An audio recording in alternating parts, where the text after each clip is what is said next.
Les amoureux de la data. Aujourd'hui, on va voir ensemble comment transformer vos données catégorielles en format numérique. Vous allez dire, ben, c'est très simple. Oui, je vous l'accorde. Pourquoi? Parce qu'il y a plusieurs méthodes pour le faire. C'est vrai. Mais aujourd'hui, on va voir une fonction spécifique, très puissante et dynamique. Cette fonction va nous aider effectivement de transformer nos données catégorielles en format numérique d'une manière dynamique. Alors, sans plus tarder, lançons-nous dans le travail. Sur la première ligne ici, la première cellule que vous voyez ici, on a importé Pandas. Et ici, la deuxième cellule, effectivement, c'est pour lire notre dataset en format CSV, qui est justement ici, Salary Data. Et la ligne qui vient juste après, c'est pour effectivement faire une copie de nos données. Alors, à partir de là, moi, j'aimerais comprendre nos données. Donc, faisons une petite évaluation, cherchant à comprendre un peu nos données. Donc, je vais effectivement afficher les 5 premières lignes de mon ensemble de données, c'est-à-dire de mon dataset, en utilisant la fonction head. Donc, pour le faire, je vais utiliser la fonction head de Pandas. Et bien, ici, nous avons les 5 premières observations, ou si vous voulez, les 5 premières lignes de notre dataset. Si je peux afficher les 5 premières lignes, je peux aussi afficher les 5 dernières informations de mon dataset en utilisant la fonction tail. Donc, df.tail. Voilà. Cette fonction permet tout simplement d'afficher les 5 dernières observations de votre dataset. Donc, je vais valider par la touche Shift Entrée. Et vous voyez, ici, nous avons les 5 dernières observations de notre dataset. Donc, voilà. Ici, nous avons jusqu'à 374 lignes. Voilà. Alors, ce qu'on va faire ici, c'est quoi? Nous allons effectivement afficher les nombres de lignes et les nombres de colonnes. Ben, vous allez dire, mais c'est déjà visible. Oui, mais c'est très important de l'afficher quand même. Alors, ce qu'on va faire, c'est quoi ici? On va utiliser df. La fonction shape. C'est la fonction shape qui nous permet en fait d'afficher le nombre de lignes et le nombre de colonnes. Donc, je vais utiliser la fonction shape comme ça. Voilà, shape. Vous voyez ici, donc 375 cette fois-ci. 375. Ici, c'est 374, c'est parce que avec Python, il commence la lecture à partir des 0 ici. Donc, vous voyez, donc si vous commencez à compter à partir des 0, ben, effectivement, vous allez vous retrouver avec 375 lignes. Voilà, donc ne vous inquiétez pas, c'est un peu ça. Et ici, nous avons 6 variables, en d'autres termes, 6 colonnes. On peut compter une variable, 2, 3, 4, 5, 6. Donc, vous avez ici 6 variables, si vous voulez, 6 colonnes. C'est très bien.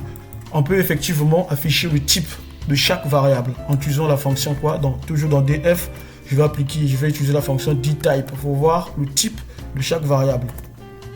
Voilà. Ici, la variable âge a pour type float de 64 bits, gender ici, type object. Bon, ne vous paniquez pas, object ici, c'est pour dire tout simplement le type de cette variable. C'est une chaîne de caractères. Voilà. Donc, vous voyez object ici, ça veut dire c'est une chaîne de caractères. Voilà. Voilà. Education level aussi la même chose. Job title la même chose. Ici également nous avons float de 64 bits. Le salaire aussi nous avons le float de 64 bits. Voilà, c'est très bien. Alors ce que je vais faire c'est quoi? Je vais vérifier si mes données, mon dataset contient des lignes vides ou des informations manquantes. Donc pour vérifier cela, je vais utiliser une fonction Pandas appelée dropNA. Donc je vais utiliser la fonction isNull. Voilà. Premièrement dans df.isNull.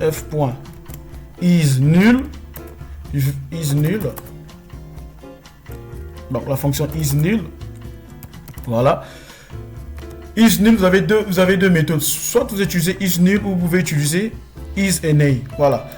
Alors ce que je vais faire ici c'est quoi? Je vais l'appliquer une fonction appelée sum. Ça veut dire sum va faire quoi? Sum va faire donc la somme de chaque variable, c'est-à-dire de chaque ligne de vos variables ici qui se trouvent dans votre dataset, les lignes tout simplement de votre dataset. Il va parcourir cela et s'il trouve effectivement des informations nulles, il va effectivement parcourir, c'est-à-dire compter cela et vous renvoyer tout simplement le total. Donc ici je remets bien le sum. Vous allez voir. Voilà. Donc ça veut dire quoi? Dans la variable âge ici, il a donc détecté 2 lignes manquantes. Voilà. La variable gender aussi 2 lignes manquantes. La variable ici, education level, 2 lignes manquantes, ainsi de suite, jusqu'à la variable salaire, salary, 2 lignes manquantes. Donc, puisque j'ai des lignes manquantes dans chaque variable, 2 lignes, il n'y a rien à faire. Ce que ici je vais faire, c'est quoi? Je vais donc supprimer ces lignes-là manquantes. Donc, en utilisant la fonction dropNA que j'ai voulu dire depuis le début là. Donc, df.drop. Vous allez voir, drop NA. Donc si je fais tabulation, il me propose toutes les fonctions ici. Commençons avec ces initiales là. Donc je fais drop NA. Je vais donc sélectionner la fonction drop NA. Alors, il ne suffit pas juste de taper drop NA ici. Il faut donc également spécifier l'axe. L'axe sur lequel vous voulez effectivement supprimer vos données. Supprimer tout simplement vos lignes. Donc sur Pandas, si vous voulez supprimer par exemple vos données en ligne, sur l'axe des abscisses, on va utiliser axis égale 0. Donc ici, axis égale 0 comme ça. Ben, moi, je n'aimerais pas créer encore une autre variable ici pour injecter tout simplement, c'est cette transformation que je suis en train de faire là, cette suppression là. Je ne vais pas créer une autre variable, je vais tout simplement qu'il puisse l'appliquer dans ma variable dataset directement d'une manière dynamique. Alors pour le faire, vous devez donc faire appel à une fonction appelée inPlace. Voilà. Et vous devez mettre ça à true, tout simplement. Donc là, qu'est-ce qui va se passer?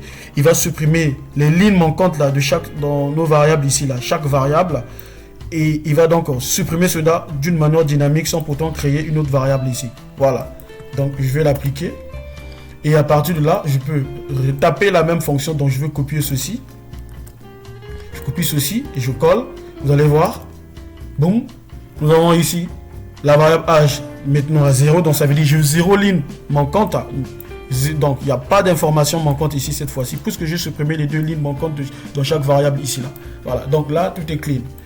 Très bien. Alors ici, ce que je vais faire, c'est quoi? Le but, c'est de transformer, c'est-à-dire la variable âge, la variable, j'allais dire gender ici. Transformer la variable gender ici en format numérique. Puisque gender ici, c'est une variable catégorielle. Bon, pour vérifier cela, on va voir. Hein. On va vérifier cela en utilisant la fonction set. Dans la fonction set, je vais sélectionner la variable gender. Donc gender, je fais juste gen. Donc les initiales de la variable, je fais tabulation. Pandas va compléter. Et je vais valider cette cellule. Et là, il me ramène les informations qui sont dans les informations qui sont dans cette variable gender. Donc, qu'est-ce que j'ai ici? Ben, j'ai 2 catégories. Donc, la première catégorie, vous avez vu, female, et ici, j'ai la catégorie mâle. Donc, vous voyez, raison pour laquelle je vous ai dit que cette variable, c'est une variable catégorielle. Voilà. Donc, à partir de là, je peux donc appliquer la méthode, c'est-à-dire la méthode que je vous ai parlé là, en fait, cette fonction qui est dynamique, capable de transformer toutes les variables catégorielles en format numérique. Donc, ce que je vais faire, c'est quoi? Je vais sélectionner encore ma variable gender ici. Gender, excusez-moi. Donc, double quote, gender. Voilà. Je copie tout ça. Donc, copier. Je colle. Et à partir de là, qu'est-ce que je vais faire? Je vais appliquer une fonction asType. asType pour dire tout simplement que cette variable gender, c'est une variable catégorielle. Voilà. Et la fonction asType ici attend en argument la catégorie, c'est-à-dire en anglais category. Donc, mais il suffit juste de taper category comme ça en anglais pour dire tout simplement que cette variable a pour type, c'est-à-dire c'est une variable catégorielle, effectivement. Et à partir de là, je vais appliquer notre fameuse fonction qui est capable de transformer tout simplement ces catégories que vous voyez ici en format numérique. Donc, c'est la fonction cat point encore codes. Voilà, c'est cette fonction qui est capable. Vous voyez, cette fonction-là va transformer la variable gender en format numérique. Voilà, donc cette fonction s'applique uniquement sur des variables catégorielles. J'insiste là-dessus. La fonction catCodes, on l'applique sur des variables catégorielles. Gender, c'est une variable catégorielle, raison pour laquelle j'applique cela. Ben, vous pouvez me poser la question pourquoi? À quoi ça sert? Ben, ça va vous aider quand vous allez effectivement développer vos modèles de machine learning ou de deep learning. Puisqu'en machine learning et en deep learning, vous ne pouvez pas travailler avec des données, comment on appelle ça, des données qualitatives, si vous voulez bien, chaîne de caractères. Vous devez transformer cela. Mais ici, précisément, si vous avez des données catégorielles, ben, voilà, vous avez une fonction ici qui est capable effectivement de transformer vos données en format numérique, c'est-à-dire vos données catégorielles ou qualitatives, si vous voulez bien, en format numérique. Donc, dynamiquement. Il y a plusieurs fonctions qui existent, mais moi, je vous conseille cette fonction catCodes. Voilà. Alors, ce qu'on va faire ici, on va l'appliquer. On applique, il n'y a pas d'erreur. Et vérifions. Toujours avec cette fonction-là, je vais copier cette fois-ci ceci. Je colle. Regardons. Et là, il me renvoie maintenant 0 et 1. Ouais, il me renvoie maintenant 0 et 1. Pourquoi? Il a donc attribué en fait la catégorie femelle, la valeur 0. Et la catégorie, c'est-à-dire mâle ici, la valeur 1. Vous voyez? Donc, c'est ce que CatCode a fait. Très dynamique. Vous voyez, l'important, c'est quoi? Imaginez un peu dans cette variable gender ici, on avait par exemple 1000 catégories. Je prends juste un exemple là, au hasard comme ça. On avait 1000 catégories. Est-ce que ça va? Comment vous allez le faire? Donc, vous allez le faire manuellement. Ça risque de vous prendre du temps. Donc, raison pour laquelle, juste avec cette fonction CatCode, il va le faire automatiquement. Peu importe le nombre de catégories que vous avez dans votre variable. Le nombre de catégories que vous avez dans votre variable. CatCode va effectivement le faire d'une manière dynamique. Voilà la puissance, tout simplement. Voilà la puissance de CatCode, cette fonction-là. Donc, je vous recommande de l'appliquer vraiment dans vos variables catégorielles. On peut effectivement aussi transformer la variable là, level, education level. Ça aussi, c'est une variable catégorielle. Puisque nous avons les diplômes ici, des bachelors, des masters. Nous avons aussi des PhD. Donc, regardez ici. On va appliquer la fonction set là. Je vais appliquer la fonction set ici, cette fois-ci en utilisant la variable education level. Donc, education level, tabulation, j'applique. Vous voyez ici, j'ai 3 catégories. Bachelor, master et PhD. Imaginez un peu, on avait par exemple 50 catégories. Et on vous demande tout simplement de transformer cela. Vous allez utiliser des méthodes traditionnelles pour le transformer manuellement. Or, il y a une fonction qui existe, CatCode, qui peut vous aider de gagner en temps, tout simplement, de transformer vos données catégorielles en format numérique. Donc, vous voyez, ici, j'ai 3 variables, j'ai 3 catégories. Regardez ce qu'on va faire. Je vais copier tout ce code-là. Je copie tout ce code. Je vais coller ici. Et je vais remplacer gender par la variable education level. Regardez ce qui va se passer. Dynamiquement. Voilà. C'est tout. Regardez, je valide. Pas d'erreur. Cette fois-ci, je vais copier la ligne. Cette ligne. Je colle. Et regardez, il a transformé cela dynamiquement. Vous voyez? Donc, le bachelor à 0, le master à 1 et le PhD à 2. Vous voyez? C'est vraiment, c'est une fonction très puissante. Et pour couronner le tout, on peut effectivement afficher les 5 premières observations de nos données pour voir un peu d'une manière beaucoup plus claire.